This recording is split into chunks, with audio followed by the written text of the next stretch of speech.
Many directors aim to intensify visual terror through sound, projecting the director's intended emotional response onto an audience's subconscious. These sounds, such as background music, are used to manipulate the perception and emotions of an audience.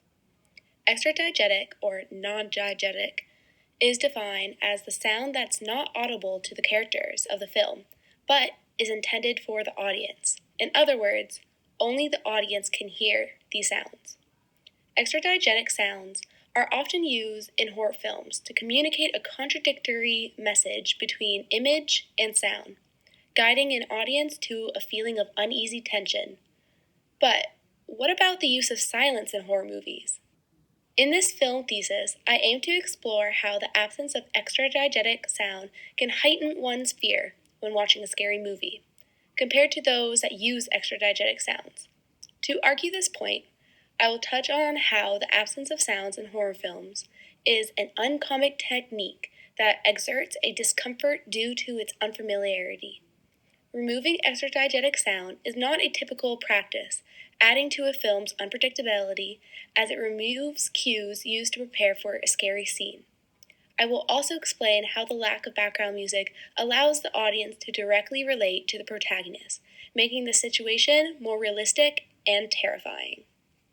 Recently, there has been an influx of horror films that utilize silent scenes to heighten the audience's response to the characters' situations, like Don't Breathe, The Descendants, and The Silence, and so much more. But the question lingering around these films' success is the reason why silence is so terrifying. To answer this question, one must know the difference between sound and silence. Sound is scientifically defined as the vibrations that travel through the air or another medium and can be heard when they reach a person's ear. Or, in other words, sound is considered as intentional noise produced by conversation, music, humming, honking, and more. While silence, on the other hand, is the absence of these intentional sounds, such as the lack of noise in an empty field, eerie silence of an empty house, or the gaps in speech between two individuals known as awkward silence.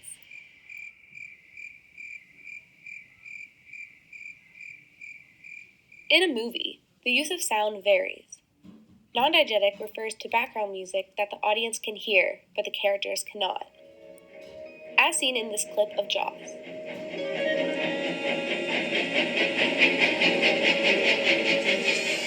The music is not heard by the swimmers, but the viewers. As the instrumental gets louder and more fast, the audience is given an audible clue that something is going to happen. While diegetic music, on the other hand, is sound that the character and audience can hear, like footsteps and breathing, as seen in this clip. I'm scared to close my eyes. I'm scared to open them. Being born into the technological era, we have been immersed in a world of sound since birth. Many of us have rare experiences with total silence, as the noises from a busy street, humming of a generator, and sounds from our smart devices are constantly producing background noises. These noises' presence are a part of our everyday life, but this constant exposure has conditioned individuals to adapt a fearful behavior towards silence, as sound is familiar and safe, while silence is uncomfortable. There have been multiple studies exploring recent generations' adapted fear to silence, which has determined that this fearful behavior is rooted in one's constant exposure and accessibility to sound. With these studies in mind, the use of non-diegetic music in film alleviates the potential silence produced by the character's actions, allowing the audience to be at ease. Many directors have picked up on this link between silence and fear, using it to their advantage by including character silence in their film in the form of diegetic sound. But the use of silence instead of non-diegetic sound is not a new practice. Hitchcock is one of the earliest directors to manipulate sound in the genre horror. In 3 of his movies, Lifeboat, Rope, and Rear Window, extradiegetic music is only present in the main titles and end credits, not throughout the film like many other horror films during this era. Hitchcock's reasoning behind substituting background noise for silence is to allow his script's dialogue and the actors' expressions to convey a certain feeling to the audience without sound cues. Hitchcock's absence of music allows the viewer's attention to solely focus on the terror of the film's events. This focus on the situation heightens the room's tension, as the audience is not taken out of the film's reality with background music's addition. Hitchcock's disuse of extra-diegetic music creates a new sense of reality, as the character and viewer experience the same real sounds, resulting in a more realistic experience. Besides creating an authentic, horrifying experience shared by the film's character and audience, foregoing extra-diegetic sound creates a new experience of unfamiliarity, as scary situations are not accompanied by the common audible warning. Building on Hitchcock's disuse of extra-diegetic sound, there are a few films that experiment with the concept of extra-diegetic removal in two different extremes. The Quiet Place by John Krasinski is one of these films that experiment with silence in a few of their scenes. Looking in the movie in total, the inclusion of background music is in many scenes and is therefore not silent. But there are a few scenes that totally remove non-diegetic sound, and is what I will be focusing on.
With the removal of background sound, the audience is transported into the film as you experience the same situation as the character, unknowing when the beast will strike, when the timer will go off, or if you are safe.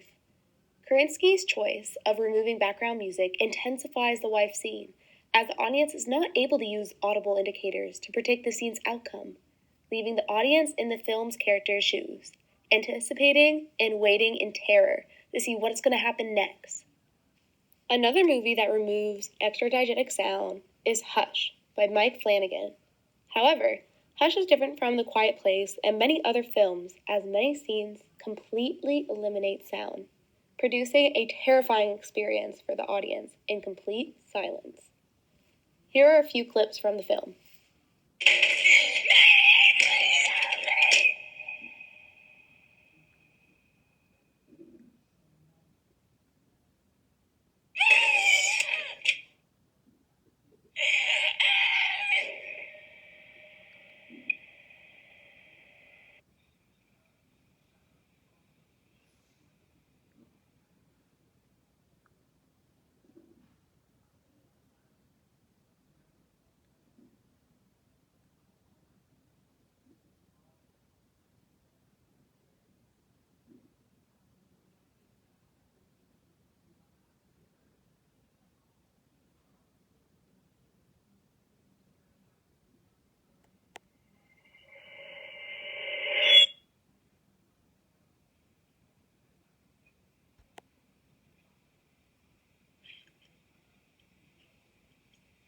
You know what?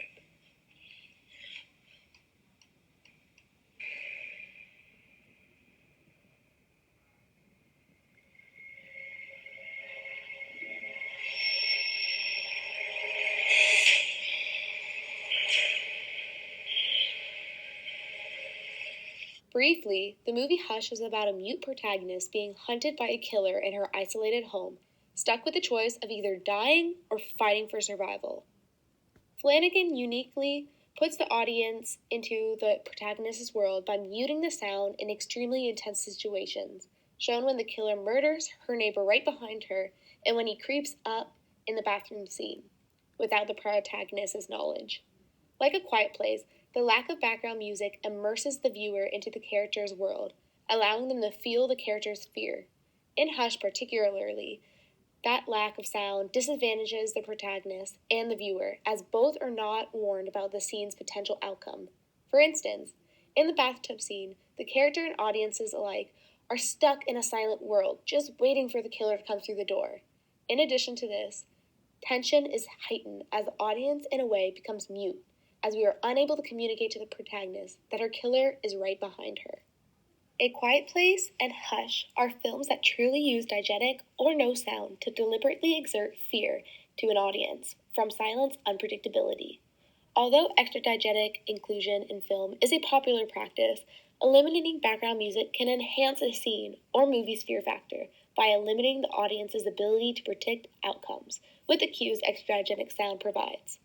And it also increases the audience's ability to relate to the character by hearing real situational sounds without excessive music reminding the viewer that they're just watching a film.